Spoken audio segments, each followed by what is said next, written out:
Խնդրում եմ համառոտ ներկայանալ, կարճ ձևակերպված հարց եւ խնդրում եմ շատ արագ չխոսել, որպեսզի համաժամանակյա թարգմանության որակն ապահովված լինի։ Տեսնում եմ այնտեղ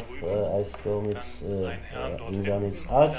եւ այնտեղ հետեւում մի հոգի ևս որ ուզում է հարց տալ եւ դուք օրորդ խնդրեմ պարոն Ja, Herr Minister, Sie haben Պարոն վարչապետ, die Veränderungen die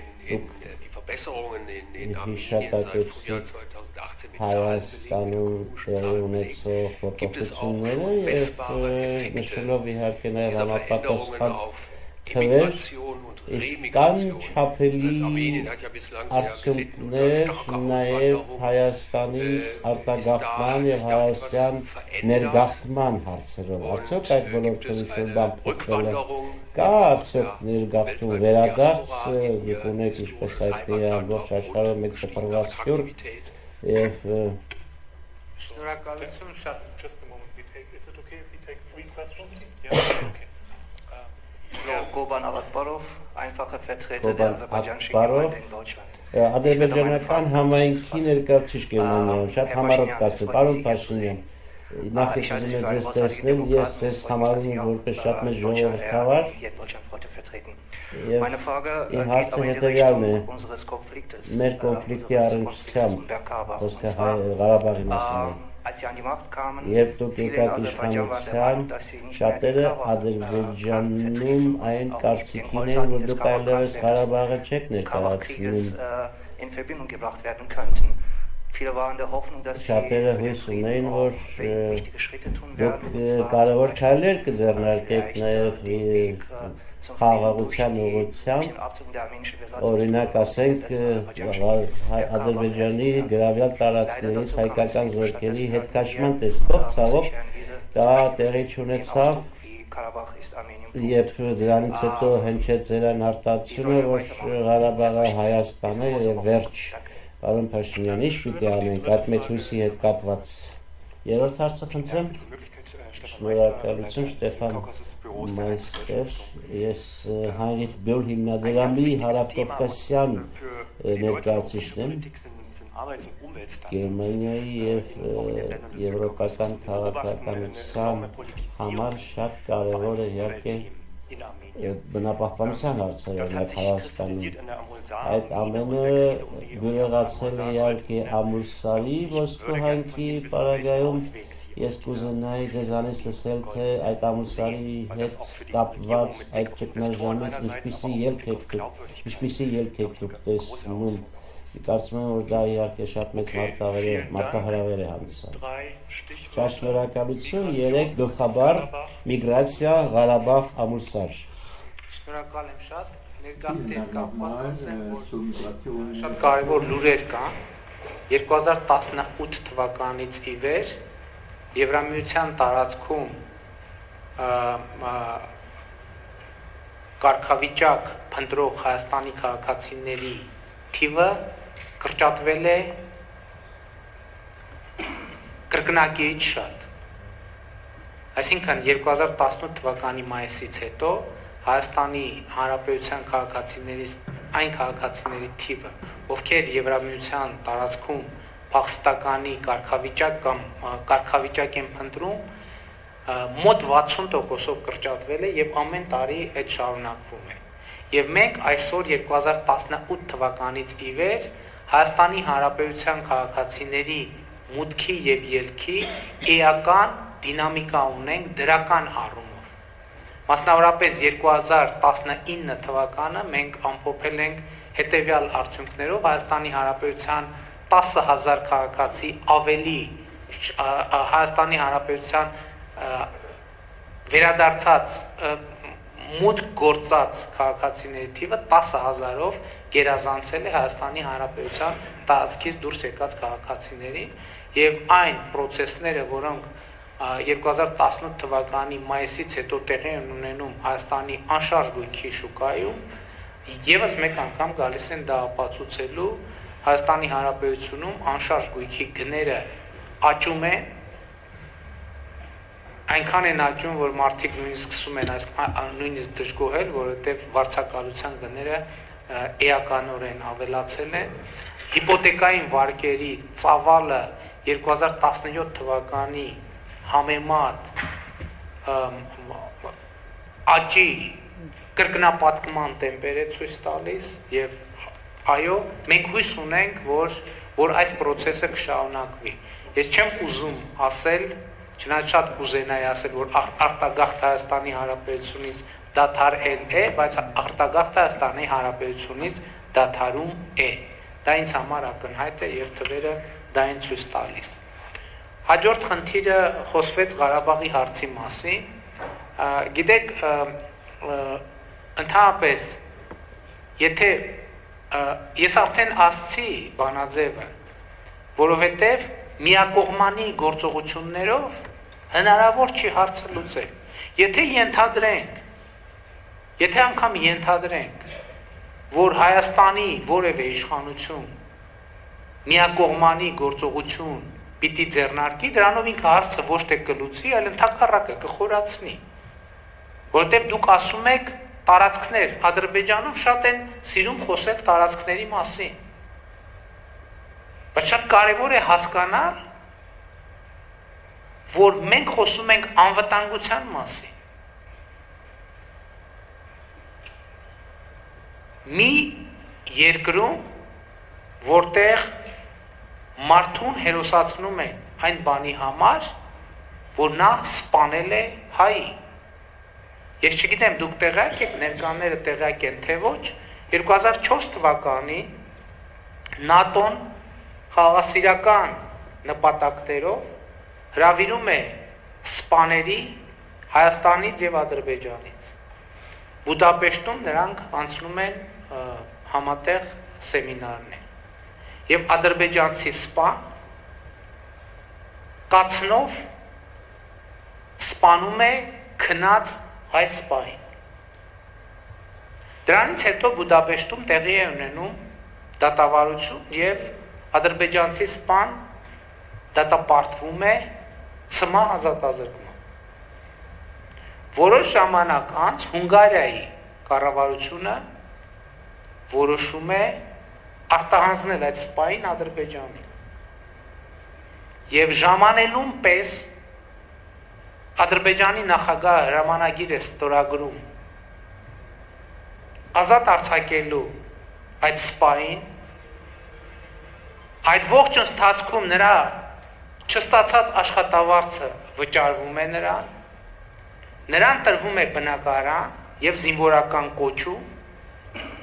եւ նա լրատվամիջոցներով համընդհանուր արժանանում է քաջալերման եւ հերոսի կոչման։ Անվտանգության գոտին,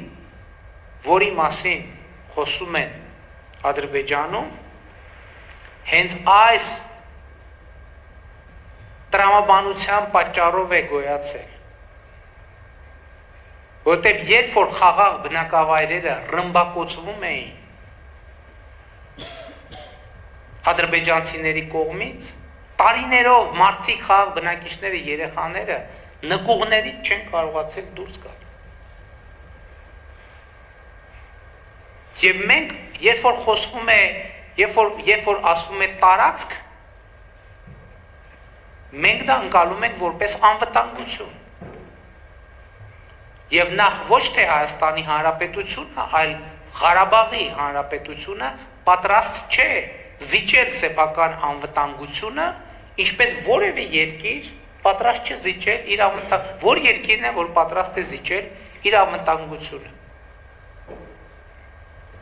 Այսինքն այս իրավիճակի լուծումը կարող է կապված լինել միայն անվտանգության երաշխիքների հետ, որոնք չկան եւ չեն եղել, եւ դրանց բացակայությունն է ստեղծել այսօրվա իրավիճակը։ Իսկ ինչ վերաբերվում է իմ այն արտահայտությանը, որ Ղարաբաղը Հայաստան է եւ վերջ, դա ունի շատ բարձ եւ կոնկրետ բացատրություն։ Մենք ասել ենք, որ Ղարաբաղի վրա Ադրբեջանի հարձակումը մենք կընկալենք որպես հարձակում Հայաստանի Հանրապետության վրա։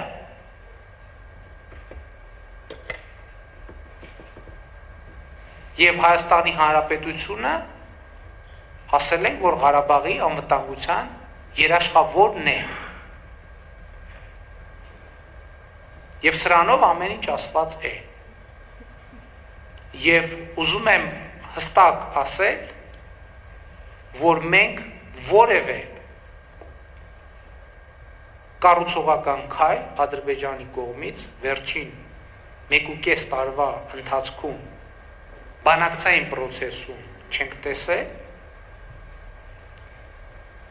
բայց մյուս կողմից ես ուզում եմ գնահատել այն իրավիճակը, որին մեզ հաջողվել է Ադրբեջանի նախագահ Իլհամ Ալիևի հետ հասնել 2018 թվականի սեպտեմբերից ի վեր, երբ որ մենք առաջին անգամ հանդիպել ենք, եւ այդ հանդիպումից հետո տարածաշրջանում իրավիճակը շփման գծում լարվածությունը աննախադեպ ցածր մակարդակի է վերջին 1.5 տարվա ընթացքում, եւ ես հույս ունեմ, որ կառուցողական քննարկումների արդյունքում մեզ կհաջողվի ոչ միայն պահպանել այս համեմատաբար կայուն եւ հանդարտ իրավիճակը, այլև առաջ շարժվել դեպի իրական կարգավորում։ Ինչ վերաբերվում է Ամուսարի շուրջ ստեղծված իրավիճակի, դուք գիտեք, որ մենք բոլորս ունենք մտահոգություններ կապված այդ հանքի շահգործման բնապահպանական ռիսկերի հետ, ուզում եմ ասել հետևյալը, որ ես անձամբ որպես Հայաստանի վարչապետ հավասարապես շահագրգիռ եմ եւ հավասարապես շահագրգիռ չեմ, որ այդ հանքը շահգործվի։ Պարզաբան եմ, շահագրգիռ եմ, եթե պարզվի, որ այդ հանքի շահգործումը Հայաստանի անվերականգնելի բնապահպանական վնասներ չի պատճառի, շահագրգիռ չէ, եթե պարզվի, որ այդ հանքի շահագործումը Հայաստանում բնապահպանական աղետների կհանգեցնի։ Ոչ միայն շահագրգիռ չէ, այլև նման պարագայում չեմ կարող թույլ տալ ուղղակի այդ հանքի շահագործումը, այլ բան, որ մենք ցավոք սրտի որոշակի իրավիճակների պատճառով, այդ թվում հանրային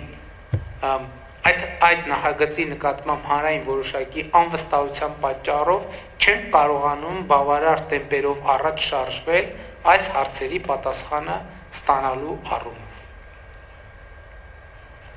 Բայց մենք շարունակում ենք մեր ջանքերը եւ ես հույս ունեմ, որ մենք հնարավորինս շուտ այդ հարցի պատասխանը կստանանք հարցերի։ Եթե լինի պատասխանը առաջի տարբերակով, այսինքն պարզվի, որ բնապահպանական ռիսկերը կառավարել են, ինչու եմ ասում ռիսկերը կառավարել են, որովհետև ընդհանրապես քաղաքակրթության ցանկացած դրսևորում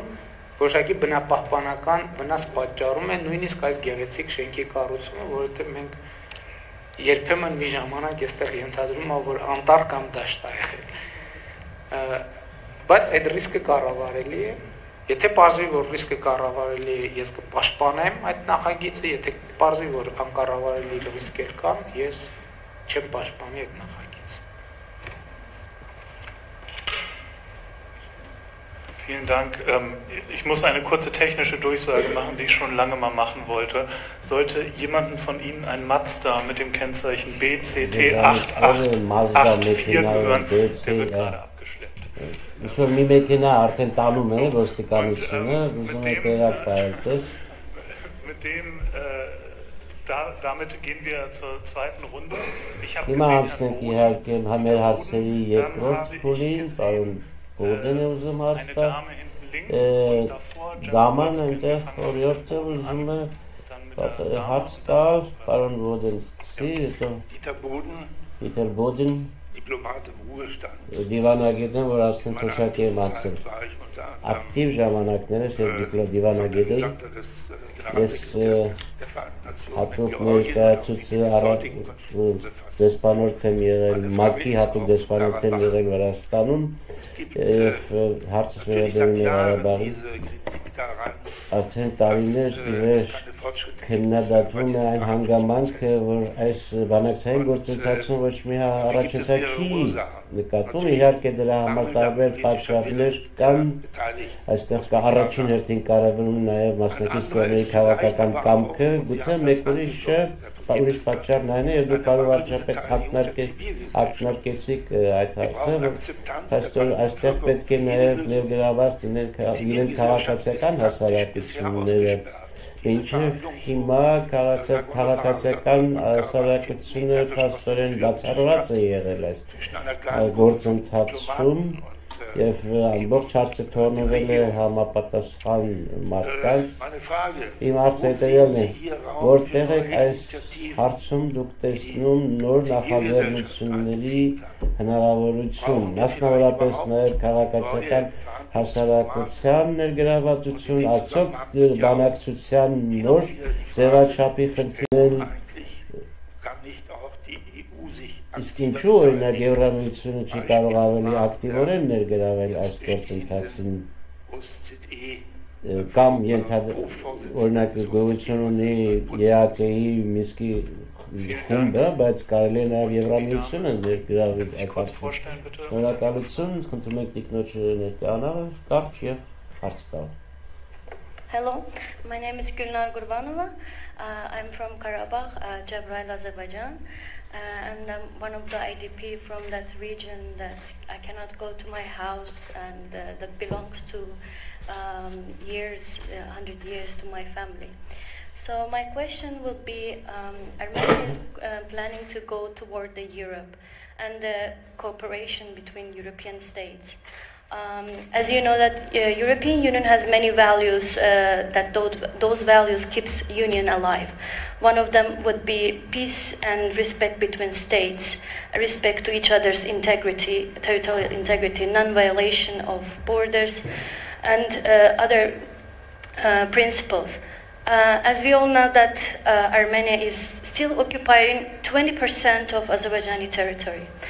On the way toward Europe, will Armenia try to find a solution of Nagorno-Karabakh conflict and stop the violation of Azerbaijani territorial integrity? So I can go back to my house and live peacefully in my house. Please do not answer the question as usual that you does, such as self-determination of Nagorno-Karabakh and nothing to do with Armenia, because it's crystal clear that it's not true, and there are many proofs of it. Actually, I'm a lawyer. I'm studying in Germany law, and I know a lot of, for example, cases that European Court of Human Rights. One of the case was Chiragov case against Armenia, as you know maybe. In the case that there was a report from Human Rights Watch, organization that was stating that in 1994, 5 buses holding estimate 300 Armenian soldiers entering to Nagorno-Karabakh, as well as Armenian had even sent members of police officers to perform their duties in that area, occupied area. This means that Armenian troop involvement in Azerbaijan territory made Armenia part to the conflict and occupation, including EU countries. Okay, so langsam müssten Sie. Die Frage haben Sie ja schon gestellt. Ja. Just a bit. Including EU countries and international community, pays special attention to territorial integrity, like Montevideo Convention or UN Charter Article 2.4, and this kind of general principles. Do you think that going towards Europe will affect this conflict by your side, to find a solution to this conflict so I can go to my home? Thank you. Okay, danke schön. Und Frau Pörzgen, bitte. Mein Name ist Gemma Pörzken, ich bin Journalistin in Berlin. Ich habe eine Frage. Sie sprachen ja von der Europäischen Union als wichtigen Partner. Mich würde interessieren, wie Sie die russisch-armenischen Beziehungen zurzeit kennzeichnen würden oder charakterisieren würden und auch welche Vorteile Armenien wirklich aus der Europäischen Wirtschaftsunion zieht. Aus der Eurasischen Wirtschaftsunion. Entschuldigung. So. Karabach, Europe and Russia. Շնորհակալություն, առաջին հարցը գիտեք վերջերս շատ կարևոր նախաձեռնություն տեղի ունեցավ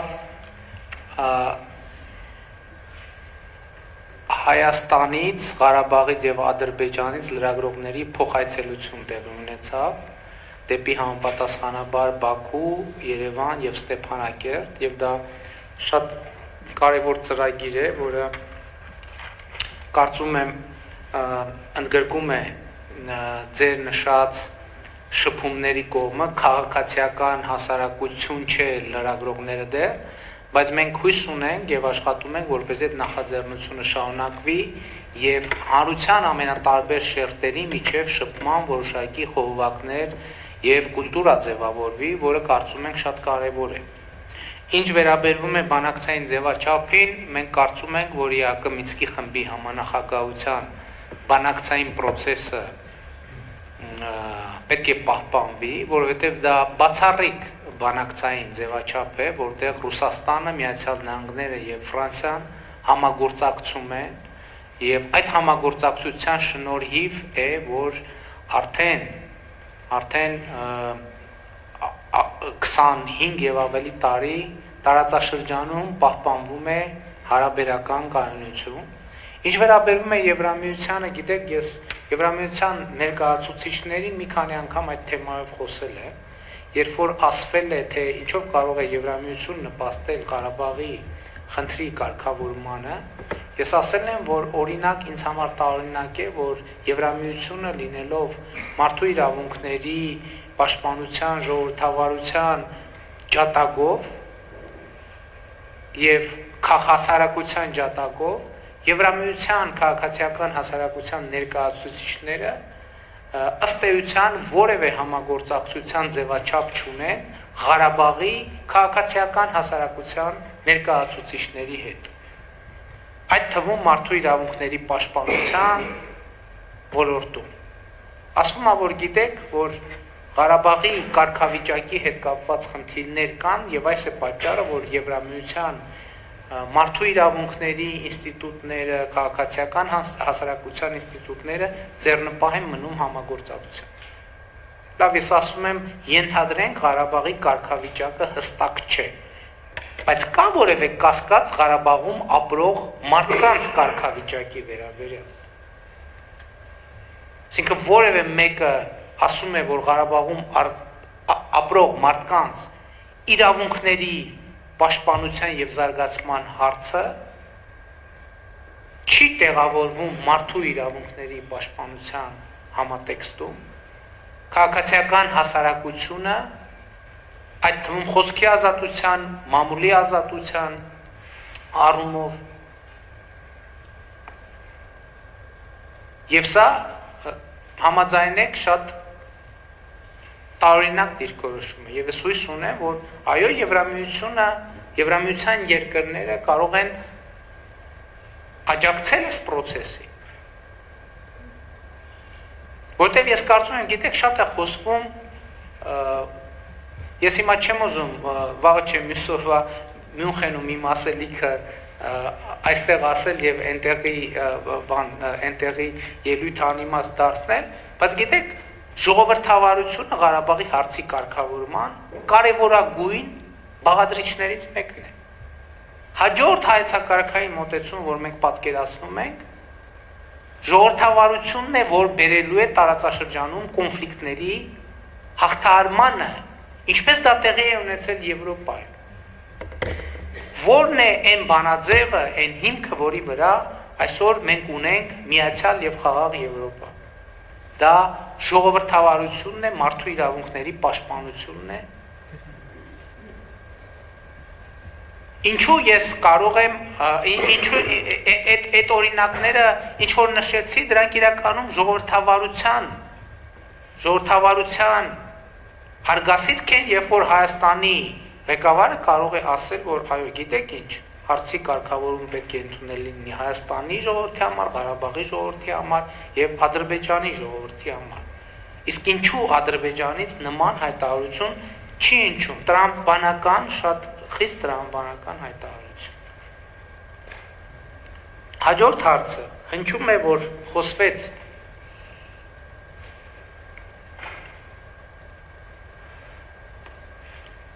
հարցի հարգելի հեղինակը ասեց, որ իր տունը Ջեբրայելում է եղել եւ ինքը չի կարողանում գնալ այնտեղ։ Գիտեք, կա Շահումյանի շրջան, որտեղ մինչև 1990 թվականը ապրել են հայեր։ Այսօր հազարավոր շահումյանցիներ չեն կարողանում գնալ իրենց տուն, որովհետև Շահումյանը ենթարկվել է էթնիկ զտումների։ Եվ այն իրավիճակը, որ մենք այսօր ունենք, այն ստատուս քվոն, որ այսօր կա, ընդամենը մի բանի արդյունք է։ Ղարաբաղի հայությունը ցանկացել է եւ ցանկանում է պաշտպանել ապրելու իր իրավունքը։ Ոչ թե ուզում է ինչ-որ մեկին վատություն անել եւ ուզեցել ինչ-որ մեկին վատություն անել տնից զրկել, այլ ցանկացել է պաշտպանել ապրելու իր իրավունքը։ Ոչ մի միլիմետր, ոչ ավել, ոչ պակաս։ Այստեղ հնչեց հարցադրում, որ Հայաստանը գնում է դեպի Եվրոպա։ Հայաստանը ոչ միտեղ չի գնում, Հայաստանը այնտեղ է, որտեղ եղել է։ Մենք շարունակում ենք մնալ մեր տեղում։ Այո, մենք ժողովրդավարական բարեփոխումներ ենք իրականացնում, եւ ես արդեն ասացի, իմիջիալոց մեր քաղաքական դիսկուրսում այդպիսի բանավեճեր ես մի քանի անգամ ասել եմ, որովհետեւ շատերը խոսելով ժողովրդավարության մասին ասում են, որ եվրոպական արժեքներ։ Բայց ես այո, դա եվրոպական արժեք է եւ Հայաստանը նաեւ քաղաքակրթորեն եվրոպական տարածաշրջանի մաս է, բայց ես ուզում եմ ասել, որ ժողովրդավարությունը մեզ համար ներմուծված որևէ բան չի։ Ես դրա համար հատուկ ներկայացրի մեր հեղափոխության պատմությունը։ Ժողովրդավարությունը մեզ համար ազգային արժեք է։ Այնպես ինչպես գերմանացիների համար, ֆրանսիացիների համար։ Եվ սա թերևս այն ընդհանրությունն է, որ մենք ունենք։ Բայց աշխարհաքաղաքական առումով, քաղաքական մենք չենք պատրաստվում որևէ տեղ գնալ, մենք այնտեղ ենք, որտեղ կանք։ Որպես ինքնիշխան պետություն, որը ունի ուժեղ հարաբերություններ Եվրոպայի հետ, ուժեղ հարաբերություններ ասիական շատ երկրների հետ, ուժեղ հարաբերություններ Ռուսաստանի հետ եւ հանդիսանալով Եվրասիական տնտեսական միության անդամ։ Ռուսաստանի հետ մեր հարաբերությունները կրում են ռազմավարական դաշնակցային բնույթ։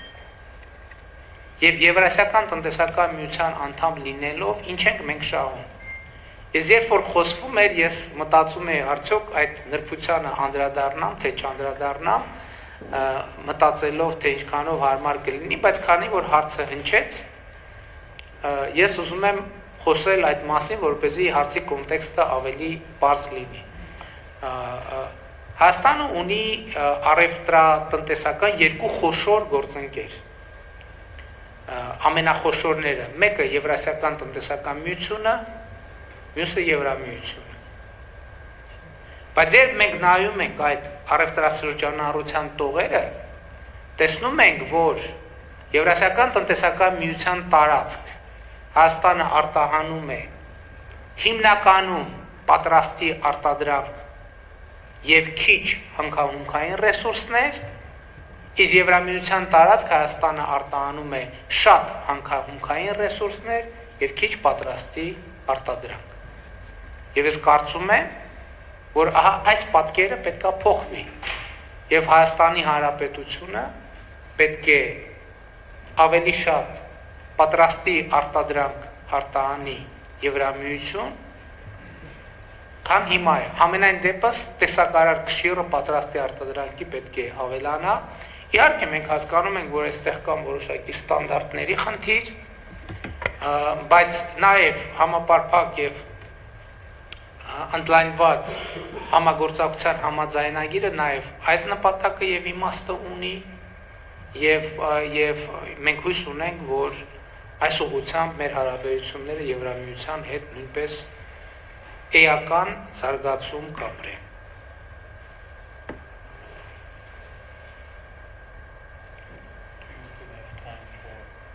Yes. Okay. Da die Delegation noch nicht nervös ist, gehe ich davon aus, dass wir noch ein bisschen Zeit haben. Und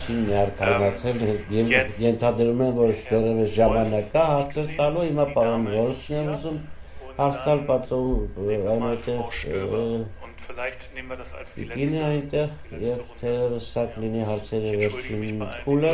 Ես ներողություն եմ խնդրում իհարկե, որ բոլորին հերթ չհասավ, խնդրեի համառոտ ներկայանալ եւ հարց տալ։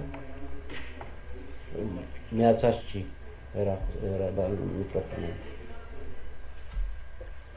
Entschuldigung. Mein Name ist Matthias Wolf. Matthias Wolf է անունս, ես թարգմանիչ եմ, հրապարակախոս եւ լեզվական դիդակտիկ գայել։ Սերուն եմ Պոտսդամից, կուզենայի որոշ կետերի առնչությամբ մեկ հարց տալ, դուք խոսեցիք Թավշե հեղափոխության մասին, որը իհարկե իրականացվել է սիրո, համերաշխության և խաղաղ մտածակոսներով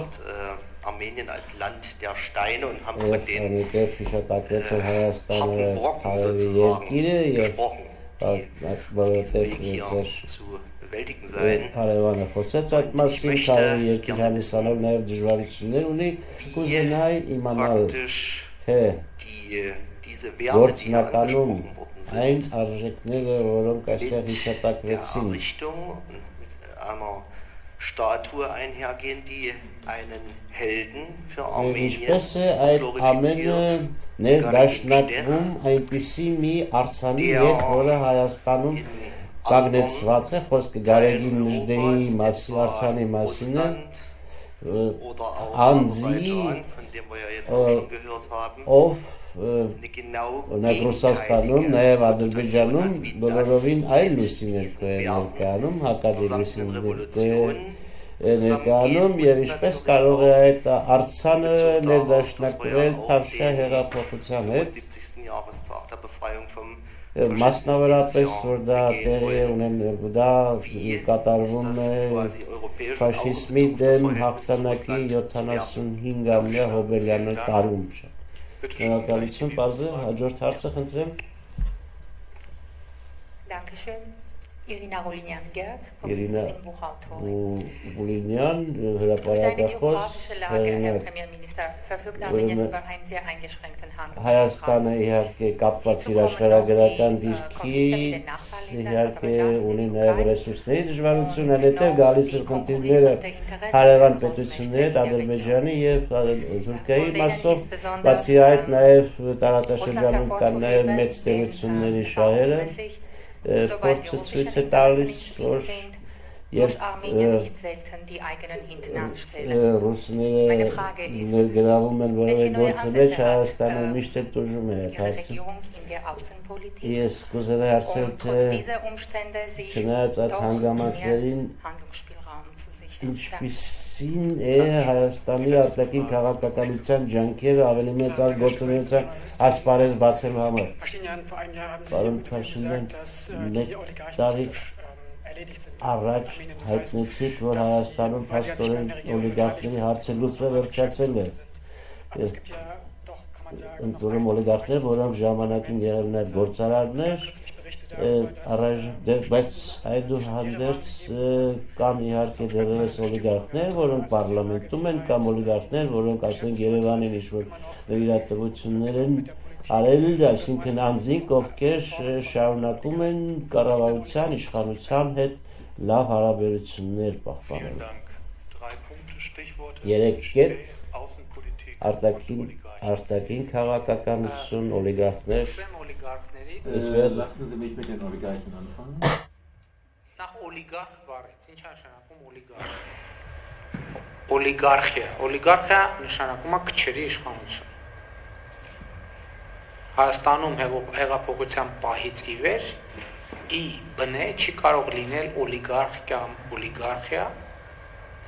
որովհետև Հայաստանում չկա քչերի իշխանություն, Հայաստանում կա շատերի իշխանություն։ Եվ Հայաստանում ձեր նշած անձանցից ոչ մեկը չունի այն իշխանությունը եւ ազդեցությունը, որը ունեցել է 2018 թվականից առաջ։ Եվ շատ կարևոր մի հանգամանք 2018 թվականի հեղափոխությունից հետո Հայաստանի Հանրապետությունում սեփականության վերաբաշխման ոչ մի դեպք չի եղել, ոչ մի դեպք։ Եվ սա շատ կարևոր եմ համարում, բայց մյուս կողմից ես ասացի, որ Հայաստանում վերջին 1.5 տարվա ընթացքում բյուջեի հավելյալ $1 միլիարդ ավելի եկամուտներ են ապահովել։ Եվ եթե դուք վերցնեք Հայաստանի Հանրապետության խոշոր հարկատուների ցանկը, խոշոր ընկերությունների ցանկը, դուք կտեսնեք, որ նրանց վճարած հարկերը հսկայական աճ են ունեցել։ Այսօր Հայաստանի Հանրապետությունում չկա այնպիսի անհատ մարդ օլիգարխիա խումբ, որ Հայաստանի կառավարության եւ ազգային ժողովի որոշումների վրա ունենա ազդեցություն։ Ես սա ուղղակի բացառում եմ, չի կարող լինել այդպիսի բան։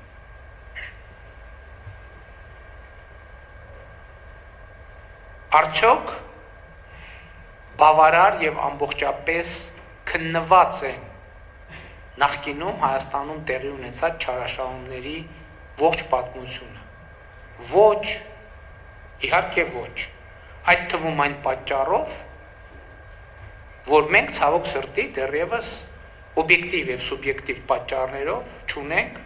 ամբողջությամբ անկախ դատական համակարգ։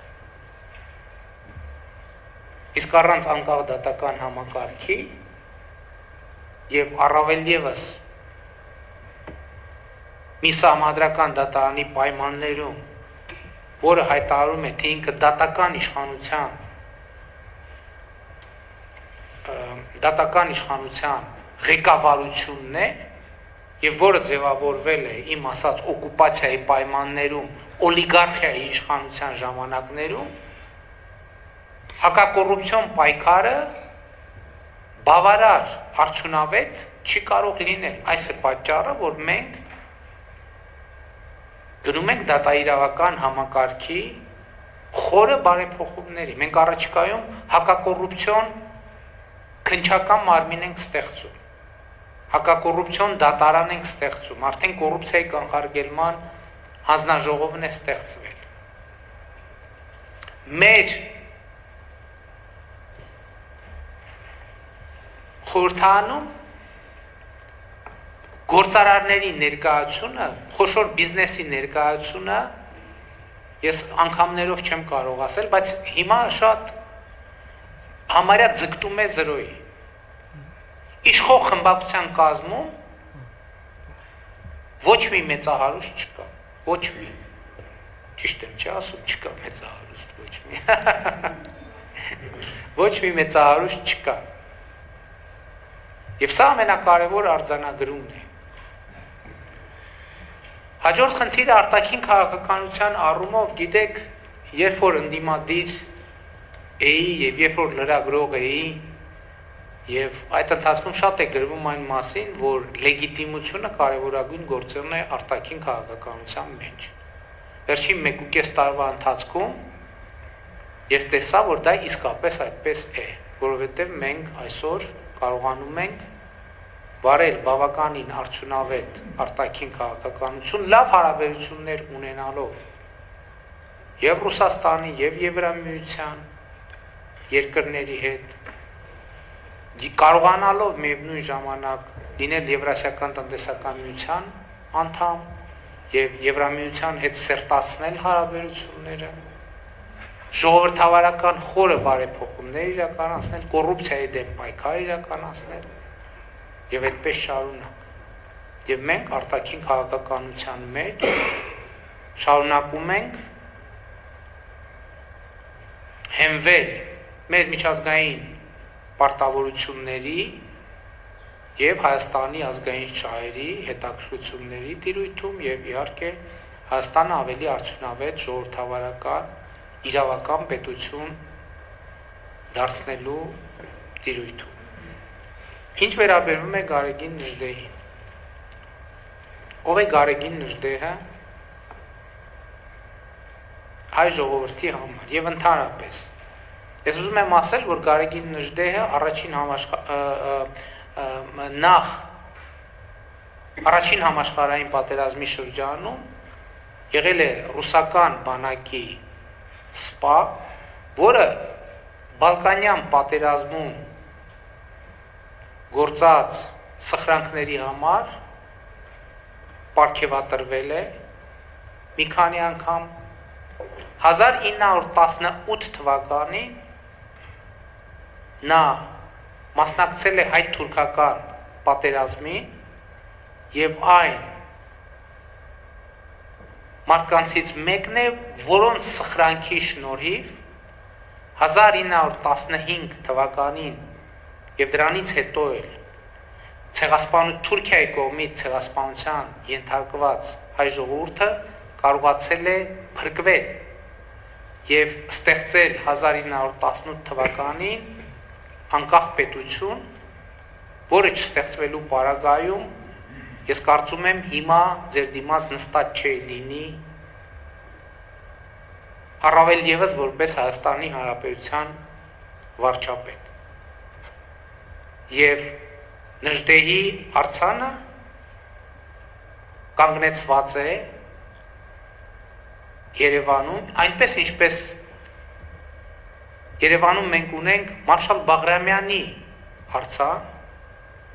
ով նույնպես 1918 թվականի հայ-թուրքական պատերազմի մասնակից է, հետագայում Մարշալ Բաղրամյանի եւ Գարեգին Նժդեհի քաղաքական հայացքները տարբերակվել են, տարանջատվել են, բայց մենք Գարեգին Նժդեհին հերոս համարում ենք առանձնապես 18 թվականին մեր ժողովրդի եւ պետությանը ցեղասպանության մեր ժողովրդի եւ պետության ցեղասպանության process-ը կանգնեցնելու ջանքի համար։ Եվ գիտեք, օրինակ շատ է խոսվում նաեւ Ադրբեջանի ներկայացուցիչները շատ են սիրում այս հարցը բարձրաձայնել, բայց ես ուզում եմ ասել, որ օրինակ գոյություն ունի Ռասուլզադե ազգանունով մի մարդ, ով նացիստական ջոկատնի հրամանատար է եղել երրորդ ռեյխի ժամանակ եւ որի արձանը կանգնեցված է Ադրբեջանում եւ որի անունով Բաքվում փողոց է անվանակոչված եւ սա ուղղակի որպես փաստի արձանագրում։ Շնորհակալ եմ։ Vielen herzlichen Dank. Շատ շնորհակալություն։ Մենք ցավոք պետք է ավարտենք մեր այսօր այս հանդիպումը, որովհետև ժամանակը սպառած է, իհարկե շատ դժվար է տալ ժամանակ, ուզում եմ ձեր բոլորի շնորհակալություն հայտնել, առաջին հերթին իհարկե պարոն վարչապետին, համբերատար ներկայացումների համար, խոսքի համար եւ իհարկե յուրաքանչյուր թեմա կարելի է մի երեկոյի կամ երրորդյա սեմինարի շրջանակներում քննարկել բնականաբար Հայաստանի շուրջ շատ բան կա խոսելու Հայաստանի մասին եւ շատ քննարկելու եւ իմ հայաստանյան խորապատկերին, այսպես ասած, հեռանկարից ուզում ասել շատ ուրախ եմ, որ շուտով ավելի հեշտ ու ավելի արագ ու ավելի հաճախ Հայաստանում կլինեմ եւ ուզում եմ պարոն Վիզեն շնորհակալություն հայտնել նաեւ մասնակցության համար եւ բոլոր մեր այն գործընկերներին, ովքեր շատ ջանք են թափել նախապատրաստելու համար այս միջոցառումը, շատ շնորհակալություն նաև թարգմանիչներին իրենց կատարած դաժանակիր աշխատանքի համար, իսկ ինչ նաև հիշատակվեց այն է, որ Հայաստանը պատրաստ է իր արտադրած ապրանքները ավելի շատ Գերմանիա Եվրամիություն արտահանելու ես անձամբ շատ կգերադասեի հայաստանյան այդպիսի ապրանքներից հեղուկ տեսքով իհարկե մեզ մոտ ունենալու, ճիշտ եք ասում, պարոն դեսպան, երբ դուք այս սրահը կլքեք, խնդրում եմ դեպի աջ տեղափոխվեք եւ այնտեղ կարելի է նաեւ մեր Բանալեջը նաև շարունակել, շնորհակալություն։